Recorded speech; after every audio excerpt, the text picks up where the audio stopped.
Welcome back to Bay Sunday. The Pink Pistols believe that all people have the right to defend themselves from harm and that everyone has the individual right to keep and bear arms as protected by the Second Amendment. Please welcome the California spokesperson, Nicole Stallard. Welcome to the show, Nikki. Oh, thank you. So tell me about Pink Pistols, because I don't think a lot of people are aware of this group that's out there.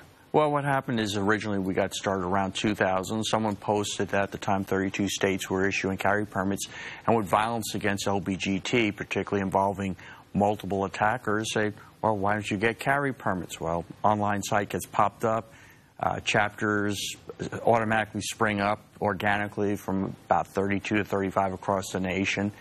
And although we did get started because of a very serious issue, most of our chapters are very social. We get together. Most people get together a couple times a month. We've made friendships, and we've been a very mostly social group on this whole issue. But you also train people too. That's the purpose of. We train. We refer people to competent trainers and trainers who will, in fact, train LBGT, which is actually quite a lot. And we've actually found ourselves bridging both the gay community and the gun community, because we've actually found that in dealing with the gun community, since we're talking as peers and stuff, many of them have come around and said, wow, you know, I had my head in the sand on a lot of issues. I didn't realize things. So, like personally, I've shifted many conservatives on the issue of gay marriage, just because I'm able to talk to them on a common ground. Let's go back to guns, though. So this group wants more people out there holding guns and packing guns. So in a case like Orlando, where you had a massacre there, is the answer to have more guns in that club? Okay. In most states, it is illegal to carry a firearm. Obviously, guns and alcohol do not mix. Now, what we might want to consider is some kind of system. We have designated drivers where people go into bars and they don't drink and they drive all their drunken fools. Something like a designated defender program could be instituted where we have we'd have to actually build it, and it's not just bars. I mean, let's be honest here. We have Islamic terrorism, radical Islam.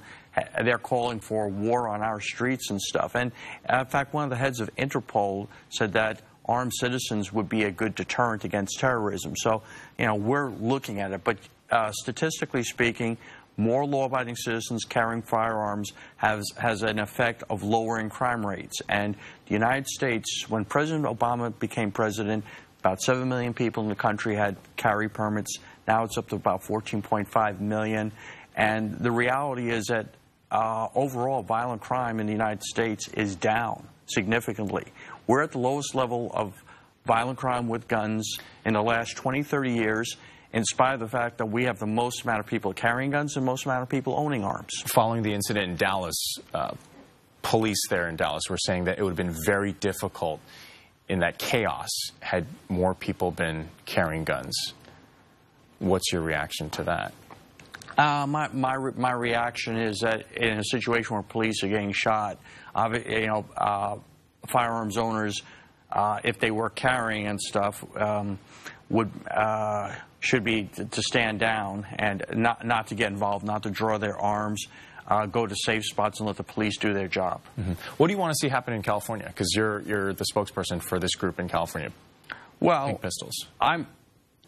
You know, I don't have my head in the sand. Obviously, we have violence going on and firearms-related violence, and I'd like to see both sides, all sides, come together and discuss things that would really significantly reduce crime violence. I'd like to see, hey, let's address the drug problem.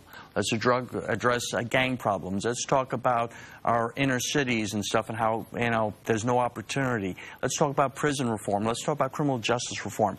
You know, we could discuss things that would reduce crime by, I'd say, at least 50% without even touching the Second Amendment. All right, Nicole, thanks for joining us here this morning. For more information about the Pink Pistols, you could log on to pinkpistols.org. That's pinkpistols.org. And that's it for this week. We'll be back with more Bay Sunday next week. Have a great morning. Thanks.